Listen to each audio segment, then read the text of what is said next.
الحمد لله رب العالمين والصلاة والسلام على من كان نبيا وآدم بين الماء والطين وعلى آله الطيبين الطاهرين وصحبه الكرام المتقين المنتجبين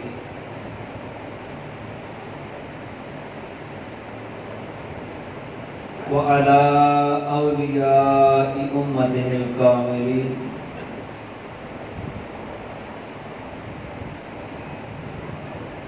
وعلماء ملته الصالحين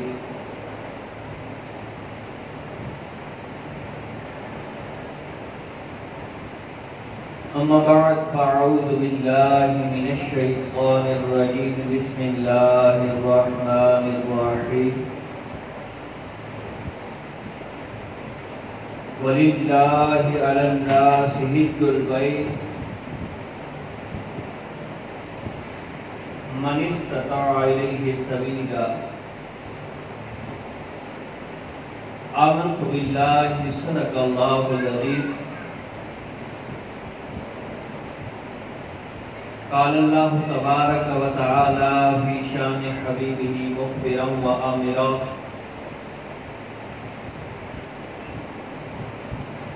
إن الله وملائكته يصلون على النبي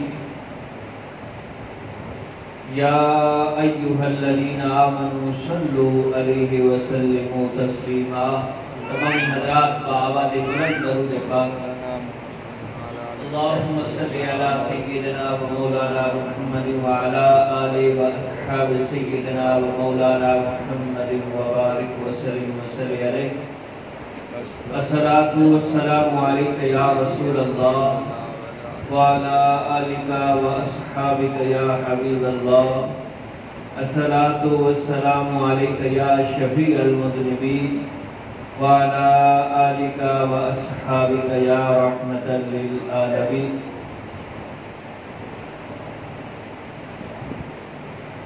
بعد الحمد والثناء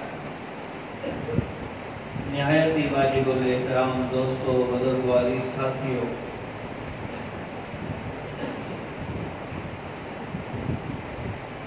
میں نے آپ حضرات کے سامنے اللہ رب العزت کی لارائب کتاب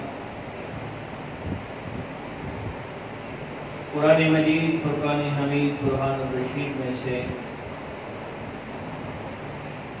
ایک آیات کریمہ کا مختصر سا حصہ تلاوت کرنے کا شرف حاصل کیا ہے دعا گو ہوں کہ رب کائنات مجھے حق کو سچ بیان کرنے کی اور ہم سب کو سن سنا کر عمل کرنے کی توفیق عطا فرمائے اللہ رب العزت کے فضل و احسان سے نبی کریم علیہ السلام کی نگاہ عنایت سے آج یہ بابرکت و باسعادت دن اور بابرکت و باسعادت جگہ مسجد کے اندر میں اور آپ جمع ہیں دعا گو ہوں کہ رب کائنات ہم سب کا یہاں مل بیٹھنا اپنی پاک بارگاہ کے اندر منظور و مقبول فرمائے کیونکہ موسم ہے حج کا شومی قسمت یہ ہماری بد نصیبی کہہ دیں بدبختی کہہ دیں کہ اس سال ہمارے ملک بلکہ کافی سارے ممالک پہ حج کرنے پہ پابندی لگا دی گئی ہے ظاہری طور پہ کرونا وائرس کووڈ-19 کا بہانہ بنایا گیا ہے باطنی طور پہ اللہ اور اس کا رسول بہتر جانتا ہے اللہ رب العزت ہم سب کو اپنے پاک گھر اور نبی علیہ السلام کی در کی با ادب بار بار حاضری نصیب فرمائے آمین۔ اللہ رب العزت کے اس پیارے دین کے اندر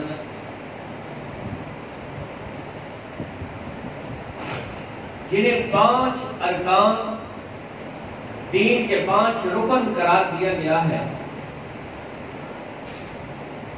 کلمہ، نماز، روزہ، حج اور زکوٰۃ۔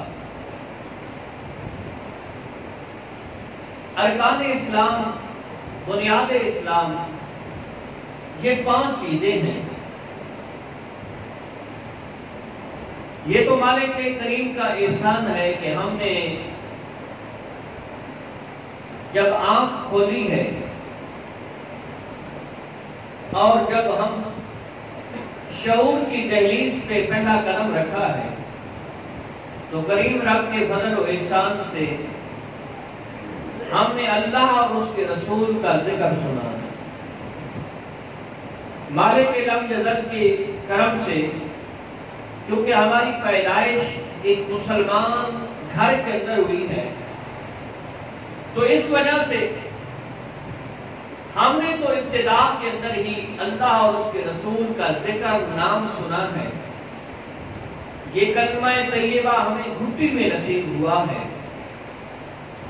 تو جب ہم شعور کی دہلیز پہ قدم رکھتے ہیں، کلمہ رب کے فضل سے ہمیں ابتدا کے اندر مل گیا۔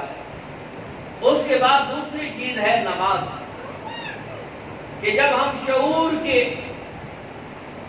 دروازے کو عبور کرتے ہیں، شعور کے اندر داخل ہوتے ہیں، تو فرمایا 7 سال کا بچہ ہو تو اسے نماز پڑھنا سکھاؤ، اور جب اس کی عمر 10 سال ہو جائے تو اس کو سختی کے ساتھ نماز پڑھنا سکھاؤ۔ یعنی ہم دوسری چیز کے اندر داخل ہوتے ہیں کہ وہ ہے نماز، پھر روزہ، پھر حج۔ یاد رہے کہ نماز امیر غریب اور صحت مند بیمار ہر ایک پہ ہر لمحے جب بھی یہ فرض ہے، جب بھی اس کا وقت ہوگا تو یہ کسی صورت میں معاف نہیں ہو سکتے، چاہے بندہ جتنا ہی بیمار کیوں نہ ہو۔ ہاں ایک چیز ہے، انسان کی عقلی حالت یہ برقرار نہ رہے، عقلی توازن جو ہے، عقلی توازن یہ درہم برہم ہو جائے، یہ خراب ہو جائے اور کافی عرصے تک رہے، تو یہ جو درمیان والی نمازیں ہیں یہ انسان پہ موقع ہے۔ اس کے علاوہ اگر کوئی بیمار ہے، جس طرح ہمارے ہاں لوگ بیمار ہوتے ہیں، بس تھوڑے سے بیمار ہوئے اور نماز کو چھوڑ دیا، نہیں میرے بھائی، اللہ کے پیارے رسول علیہ السلام کی شریعت کو پڑھیے۔ اگر آپ کے اندر سکت نہیں ہے، طاقت نہیں ہے کہ آپ کھڑے ہو سکتے نہیں ہیں، قیام نہیں کر سکتے، تو بیٹھ کے نماز پڑھیں، اور اگر بیٹھ کے نہیں پڑھ سکتے لیٹ کے نماز پڑھیں، لیٹ کے بھی نہیں پڑھ سکتے صرف اشاروں کے ساتھ نماز پڑھیں، نماز معاف نہیں ہے۔ یہ ہر عاقل بالغ، امیر غریب، صحت مند اور بیمار سب پہ یہ چیز لاگو ہے۔ دوسری چیز ہے روزہ۔ اس کے اندر کچھ لوگوں کو چھوٹ مل جاتی ہے کہ جو مسافر ہے اس کو چھوٹ ملی ہوئی ہے، یا جو بیمار ہے اس کو چھوٹ ملی ہوئی ہے، لیکن پھر بھی جب مسافر مقیم ہوگا یا بیمار تندرست ہوگا تو اس پہ روزہ فرض ہے۔ اگلی جو چیز ہے، اگلی چیز صرف امیر لوگوں کے لیے، وَلِلَّهِ عَلَى النَّاسِ حِجُّ الْبَيْتِ مَنِ اسْتَطَاعَ إِلَيْهِ سَبِيلًا، کہ اللہ رب العزت کے لیے ہے حج البیت من استطاع الیہ سبیلا، لوگوں کے اوپر اللہ کے لیے ہے کہ وہ اس کے گھر میں جائیں جو اس کی رستے کی استطاعت رکھتے ہیں، جن کو رب کائنات نے مال و دولت سے نوازا ہے، جاگیردار بنایا ہے، تاجر بنایا ہے، مال و دولت عطا فرمائی ہے، تو فرمایا اس کے اوپر رب کائنات نے حج کو فرض کرا دیا. لیکن رب تعالیٰ کا نظام تو دیکھیے کہ کوئی ارب خرب جتنا بڑا بھی امیر کبیر تاجر جاگیردار سردار جو بھی ہو، حج زندگی میں صرف ایک مرتبہ فرض. یہ نہیں ہے کہ لاکھ پتی تھا تو حج کر دیا اب کروڑ پتی بن گیا یا ارب پتی بن گیا یا کھرب پتی بن گیا تو ہر سال نئے سرے سے حج فرض ہونا شروع ہو جائے. نہیں، جس کو رب کائنات نے مال و دولت سے نوازا ہے، رب کائنات نے اپنے خزانہ خیر سے اسے رزق حلال رزق طیب عطا فرمایا ہے اور وافر انداز میں وافر مقدار میں رزق عطا فرمایا ہے، تو فرمایا اس کو کہ اس کی ذات پہ اللہ رب العزت کے گھر کا طواف کرنا ارادہ کر کے وہاں کے ایام مخصوص، یعنی یہ جو حج والے دن ہیں، ان حج والے دنوں کے اندر مکہ مکرمہ میں جانا، اللہ رب العزت کے پاک گھر کا طواف کرنا اور باقی جتنے بھی فرائض حج ہیں ان کو پورا کرنا، یہ کن کے لیے ہے؟ جن کو رب کائنات نے مال عطا فرمایا. اب اسی طرح زکوٰۃ بھی ہے، وہ بھی صاحب نصاب کے لیے، صاحب مال کے لیے، صاحب جاگیر کے لیے ہے کہ جن کو رب کائنات نے وسیع رزق عطا فرمایا ہے. اگر اسلام کی نقطہ نگاہ کو دیکھیے تو اسلام بڑے خوبصورت انداز کے ساتھ انسان کو سنوارتا ہے. پہلی چیز نماز، یہ بھی بدنی عبادت ہے، بندہ بدن کے ساتھ جسم کے ساتھ عبادت کرتا ہے. دوسری چیز روزہ، یہ بھی بدنی عبادت ہے. تیسری چیز ہے حج، اس کے اندر بدنی مشقت بھی ہے اور مالی مشقت بھی ہے، یعنی انسان کا مال بھی خرچ ہوتا ہے. یہ حج کا نام ہے. لیکن جس کو رب کائنات یہ توفیق دیتا ہے تو یہ لازمی نہیں کہ وہ خالی ہاتھ واپس آئے. اب سماعت فرمائیں کہ نبی علیہ السلام نے حج کرنے والے کا مقام و مرتبہ کتنا بیان کیا ہے، فضیلت کتنی بیان کی ہے. نبی کریم علیہ السلام نے فرمایا، یہ بخاری کے اندر بھی ہے، مسلم کے اندر بھی ہے، متفق علیہ حدیث ہے. عن ابی ہریرہ رضی اللہ تعالی عنہ، حضرت ابی ہریرہ رضی اللہ تعالی عنہ سے روایت ہے. کون ابی ہریرہ؟ وہ ابی ہریرہ کہ جن کی زندگی نبی علیہ السلام کی خدمت کرتے ہوئے گزری، آمنہ کے لال کے جوتے اٹھاتے ہوئے، خدمت کرتے ہوئے، آمنہ کے لال کی خدمت کرتے کرتے زندگی گزری ہے. اور آپ علماء سے سنتے رہتے ہیں کہ ایک مرتبہ عرض کرنے لگے بندہ نواز، جو کچھ آپ ارشاد فرماتے ہیں یہ ذہن کی جو صورتحال ہے یہ بہت پتلی ہے، کمزور ہے. آپ ارشاد فرماتے ہیں میں سنتا ہوں اور بھول جاتا ہوں. تو آمنہ کے لال نے یہ بھی فرمایا کہ اے ابی ہریرہ، میں کیا کر سکتا ہوں، مجھے کیا اختیار حاصل ہے. یہ نہیں فرمایا بلکہ حضرت ابی ہریرہ رضی اللہ تعالیٰ عنہ سے فرمایا، اے ابی ہریرہ اپنی چادر کو یہاں بچھا دو. اب حضرت ابی ہریرہ رضی اللہ تعالیٰ عنہ صحابی رسول تھے، عاشق رسول تھے، منافق نہیں تھے. انہوں نے یہ اعتراض نہیں کیا کہ یا رسول اللہ میں آپ سے اپنے عقل کی طاقت مانگتا ہوں، ذہن کی تازگی مانگتا ہوں، ذہن کو مضبوط بنانا چاہتا ہوں، اور آپ ہیں کہ آپ کچھ اور چیز عطا کرنا چاہتے ہیں. نہیں، وہ عاشق تھا، اسے یہ معلوم تھا کہ آمنہ کے لال جو کچھ دینا چاہے دے سکتے ہیں. رب تعالیٰ نے یہ طاقت، یہ سکت، یہ اختیار آمنہ کے لال کو دیا ہے کہ جو کچھ جب بھی جس وقت جو بھی مانگنا چاہتا ہے آمنہ کے لال اسے عطا فرما دیتے ہیں. سبحان اللہ، میرے دوست سے سبحان اللہ، سبحان اللہ. آمنہ کے لال اسے عطا فرما دیتے ہیں. اب حضرت ابی ہریرہ رضی اللہ تعالیٰ عنہ نے سوال کیا کہ یا رسول اللہ جو کچھ سنتا ہوں اس دماغ کے اندر نہیں بیٹھتا، عقل اس کو دیر قائم نہیں رکھ سکتا، آپ کچھ عطا فرما دیں کہ جو کچھ سنوں پھر مجھے بھولے نہیں. تو آمنہ کے لال کیا ارشاد فرماتے ہیں، اے ابی ہریرہ اپنی چادر کو بچھا دو۔ حضرت ابی ہریرہ رضی اللہ تعالیٰ عنہ نے چادر کو بچھایا، آمنہ کے لال نے یوں آسمان کی طرف دونوں ہاتھ، جس کو ہم لب بولتے ہیں، لبوں کی صورت میں ایک مرتبہ بھی آسمان کی طرف کیا اور اس چادر پہ اڈیل دیا، دوسری مرتبہ بھی ہاتھوں کو یوں اٹھایا اور اسی چادر پہ اڈیل دیا، تیسری مرتبہ بھی ان ہاتھوں کو اٹھایا۔ ارے جب وہ ہاتھ جنہیں ید اللہ والے ہاتھ کہا گیا ہے، اللہ رب العزت کے ہاتھ، مجازت کہ جب وہ ہاتھ اٹھتے ہیں، آمنہ کے لال کے ہاتھ ہیں، ہاتھ اوپر کو اٹھے، دیکھنے والے کو کچھ بھی نظر نہیں آتا کہ یار ان ہاتھوں میں کچھ چیز ہے کہ نہیں ہے، لیکن ہاتھوں کو اٹھایا، چادر پہ اڈیل دیا۔ اب بھی یہاں بھی عشق اور عقل کا امتحان تھا۔ عقل سوچ سکتی تھی کہ آمنہ کے لال نے اوپر ہاتھوں کو اٹھایا اور اس چادر پہ اڈیل دیا، ارے ظاہراً کوئی چیز نظر بھی نہیں آ رہی۔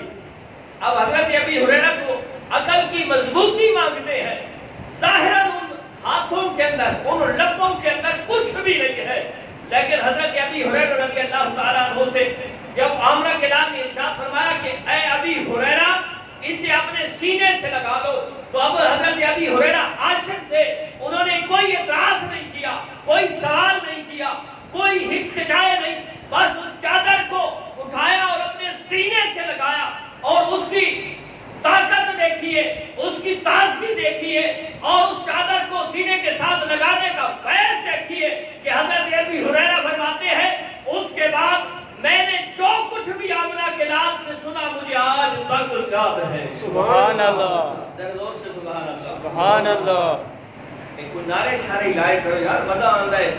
ایک خوبصورت دن، خوبصورت جگہ، پھر خوبصورت ذکر، یہ نعرے نال بندے دا دل اور زیادہ بندہ تازہ ہو گیا ہے۔ ذرا نعرہ ایک سنا دے، نعرہ تکبیر، اللہ اکبر، نعرے رسالت یا رسول اللہ، نعرے حیدری یا علی۔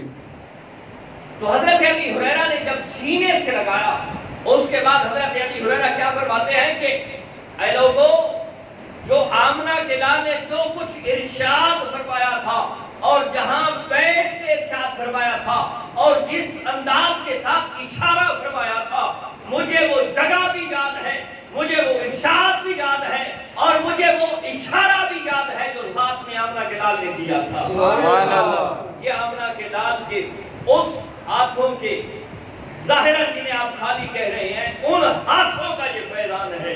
وہی حضرت ابی ہریرہ روایت کرنے والے ہیں، اور روایت کیا کرتے ہیں؟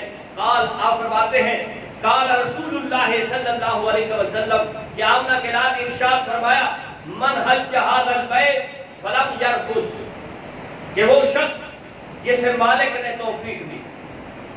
میں نے ایک بات غالباً ایک جمعہ میں، پچھلے جمعہ میں بھی کچھ گزارش کی تھی کہ مال و دولت مل جانا ایک الگ چیز ہے، پیسے کا آ جانا الگ چیز ہے، یہ زمینیں، یہ جائیدادیں، یہ کوٹھی، یہ بنگلے، یہ کاریں، یہ مل جانا الگ چیز ہے، لیکن توفیق ملنا ایک الگ چیز ہے۔ آپ نے کئی دیکھے ہوں گے جن کو رب تعالیٰ نے مال و دولت دیا ہے، سیم و زر دیا ہے، زمینیں دی ہیں، کاریں اور کوٹھیاں دی ہیں، لیکن اپنے گھر آنے کی توفیق نہیں۔ جب بھی مانگو رب سے تو مالک رب عزت سے اپنی بارگاہ کے اندر خرچ کرنے کی توفیق بھی مانگو، ورنہ مال و دولت کا مل جانا یہ کوئی بڑی چیز نہیں ہے۔ قارون کے پاس بھی تھا، اور بھی ہزاروں لوگ ہیں جن کو آپ نے دیکھا ہوگا، لیکن اللہ کی بارگاہ میں خرچ کرنے کی توفیق یہ کسی کو ملتی ہے۔ اب نبی علیہ السلام نے فرمایا من حج ھذا البیت، کہ وہ شخص جس نے حج کیا اس گھر کا، اس گھر سے مراد کیا ہے؟ بیت اللہ، اللہ کا پاکیزہ گھر۔ دعا گو کہ رب کائنات آپ سب کو وہ پاکیزہ گھر دیکھنے کی توفیق عطا فرمائے، آمین۔ بڑی لذت ہوتی ہے، یہ مالک کے فضل کریم کا فضل ہے کہ میرے جیسے گناہگار کو بھی دیکھنے کی توفیق عطا فرمائی۔ یہ کریم رب کا احسان ہے، فضل ہے، ورنہ بندہ اپنی حیثیت، اپنی طاقت، اپنے گریبان میں جب جھانکتا ہے تو بندہ یہ کہنے پہ مجبور ہو جاتا ہے کہ یہ یقیناً میرے رب کی عطا ہے، فضل ہے، احسان ہے، کرم ہے، یہ میرے مصطفیٰ کریم علیہ السلام کی نگاہ عنایت ہے کہ ہم جیسے گناہگار پروردگار بھی وہاں جا کے پہنچے۔ تو آمنہ کے نام کیا ارشاد فرماتے ہیں، من حجہ حاصل بیت، وہ شخص جس نے حج کیا اس گھر کا، فلم یرفث، اور گناہ نہیں کیا، ولم یفسق، نہ کوئی گناہ کیا، نہ کوئی خلاف شریعت کوئی ایسا جملہ بولا، نہ کوئی ایسا کام کیا کہ جو شریعت کے خلاف ہو، جو گناہ شمار کیا جائے، تو پھر اس کا اجر و ثواب کتنا ہے۔ حج کرنے کے لیے گیا اور حج کرنے کا جو گواہ طریقہ تھا، گناہوں سے محفوظ رہا، فراڈ اور فریب سے محفوظ رہا، اور کسی کو دھوکہ نہیں دیا، بس اللہ کے لیے گیا، اللہ رب العزت کے پاک گھر کا حج کیا، اور نہ کوئی گناہ کیا، نہ کوئی فسق و فجور کے اندر مبتلا ہوا، تو فرمایا اس کو اس کا اجر کیا ملتا ہے، بدلہ کیا ملتا ہے، اس کے اس عمل کی جزا کیا ملتی ہے۔ فرمایا رجع کما ولدتہ امہ، اس کی اجر و ثواب کیا ہے، فرمایا جس نے اس انداز میں حج کیا ہے وہ ایسے ہو گیا ہے جس طرح کہ آج ماں کے پیٹ سے باہر آیا ہے۔ سبحان اللہ۔ جس طرح ہم کہتے ہیں نا چھوٹے بچے گناہوں سے معصوم ہوتے ہیں، معصوم کا معنی کیا ہوتا ہے کہ انہیں گناہ و ثواب کا پتہ بھی نہیں ہوتا، وہ گناہوں کے قریب تک نہیں جاتے۔ چھوٹا بچہ جو ہوتا ہے، فرمایا جس نے اللہ کے لیے بغیر کسی گناہ کے، بغیر کسی دھوکے فراڈ اور فریب کے، بغیر کسی کے فسق و فجور کے، کوئی اللہ کے پاک گھر کا حج کرتا ہے، مالک لم یزل اس کے سارے گناہوں کو دھو ڈالتا ہے، سبحان اللہ۔ چاہے جتنا بڑا گناہگار کیوں نہ ہو۔ لیکن یاد رکھیے یہ چیزیں انسان کو پتہ کیسے لگے گا کہ واقعتاً اس کے گناہ دھل چکے ہیں۔ ایک تو یہ ہے کہ انسان، میں اکثر آپ کو بتاتا رہتا ہوں کہ اگر آپ نے دیکھنا ہے کہ آپ کی پہلے والی نیکی رب کی بارگاہ میں قبول ہوئی ہے یا نہیں ہے، تو یہ دیکھو کہ اس نیکی کے بعد اللہ نے آپ کو پھر نیکی کی توفیق عطا کی ہے۔ اگر اللہ رب العزت آپ کو اس نیکی کے بعد کوئی اور نیکی کرنے کی توفیق عطا کرتا ہے، سمجھ جاؤ مالک لم یزل کے فضل سے پہلی والی نیکی منظور ہو گئی ہے۔ سبحان اللہ۔ ذرا زور سے سبحان اللہ۔ سبحان اللہ۔ یعنی پہلے والی نیکی کو اگر آپ نے دیکھنا ہے تو حج کا بھی یہی پتا چلے گا کہ جب حج کرنے کے لیے گیا، واپس آیا، چہرے پہ سنت رسول پہلے نہیں تھی، اب آ گئی ہے۔ پہلے نمازی پتہ نہیں تھا، اب پہلی صف کے اندر امام کے پیچھے کھڑے ہو کے نمازیں پڑھ رہا ہے۔ پہلے روزے نہیں رکھتا تھا، اب روزے بھی رکھ رہا ہے۔ پہلے لوگوں کو فراڈ فریب اور دھوکہ دیتا تھا، اب وہ سب چیزوں سے توبہ طائب ہو چکا ہے۔ اب لوگ اس کو دیکھتے ہیں تو یہ کہنے پہ مجبور ہو جاتے ہیں کہ یہ دیکھو رب تعالیٰ کے فضل و احسان سے رب نے اس کو اپنا پاک گھر دکھایا ہے، اس پاک گھر دیکھنے کی وجہ سے رب کائنات کے فضل و احسان سے یہ ہر گناہ سے توبہ طائب ہو گیا ہے۔ نعرہ تکبیر، اللہ اکبر، نعرہ رسالہ، یا رسول اللہ، علماء سنت زندہ۔ اب دیکھنا یہ ہے، یہ نہ ہو کہ صرف نام کا بندہ حاجی بن جائے۔ ویسے بھی ریاکاری جسے شرک خفی کہا گیا ہے، یعنی چھپا ہوا شرک کہا گیا ہے کہ لوگ کہیں مجھے حاجی، لوگ میرا نام لے کے حاجی صاحب۔ اگر انسان کے ذہن، دماغ اور سوچ کے اندر بھی، عمل کے اندر بھی یہ بات آتی ہے کہ میں اس لیے حج کروں کہ لوگ مجھے حاجی کہیں، تو وہ اس حج کا کوئی فائدہ نہیں ہے، اس عمل کا کوئی فائدہ نہیں ہے کہ جس کی جزا، جس کا بدلہ بندہ لوگوں سے مانگے۔ آج تو کئی لوگوں کو ہم نے دیکھا ہے نا بھائی، اگر حج کر کے آئیں اور انہیں حاجی صاحب نہ کہا جائے تو بڑا مائنڈ کر جاتے ہیں۔ بھائی آپ پہ حج فرض تھا، اب کوئی نمازیں پڑھتا ہے تو اسے نمازی صاحب تو کبھی نہیں کہا گیا۔ یہ ہماری فطرت ہے۔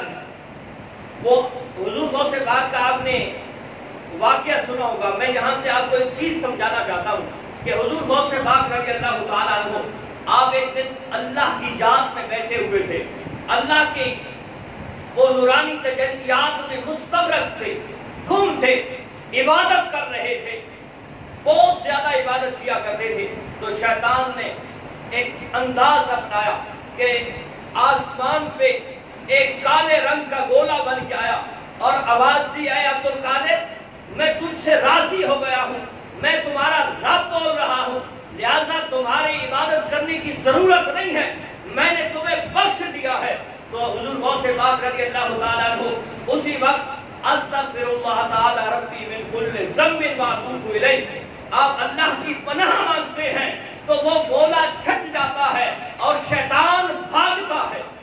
میری طرف توجہ، بات سمجھنا ہے کہ جب تو اس نے کہا کہ اے عبد القادر میں تیرا رب ہوں اور تجھ سے راضی ہو گیا ہوں، تیری عبادت کرنے کی ضرورت ہی نہیں ہے، میں نے تجھے بخش دیا ہے، تو حضور غوث پاک نے اللہ کی پناہ مانگی.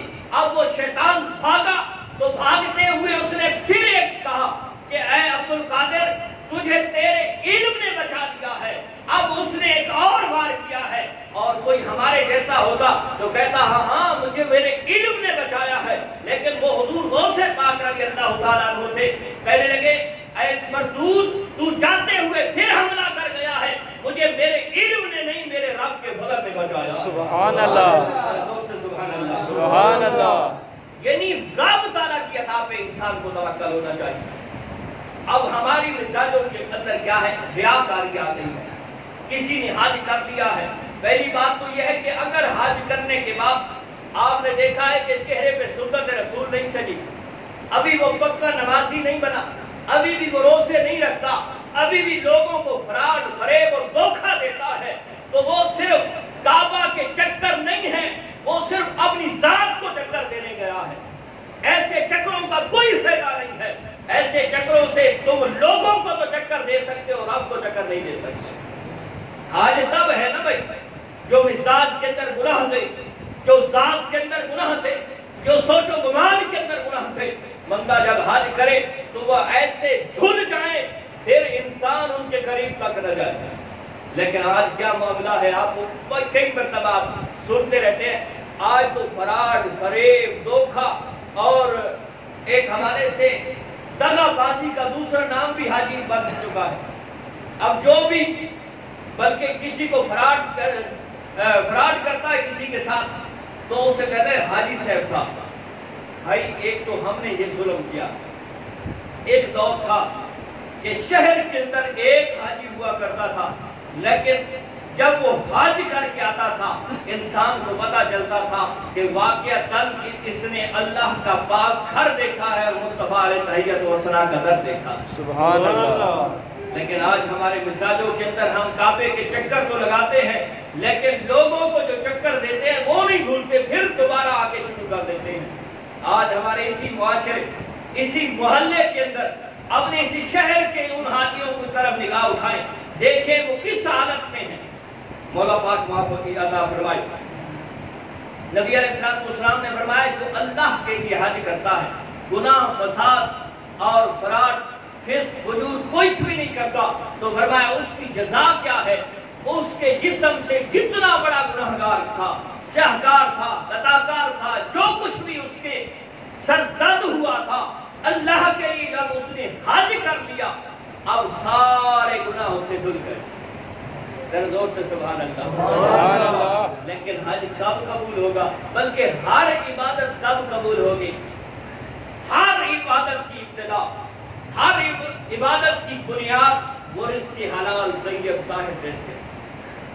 لوگ دوسروں کو فراڈ کرتے ہوئے، دھوکہ دہی کرتے ہوئے جب پیسہ بنا لیتے ہیں پھر حج پہ چلے جاتے ہیں.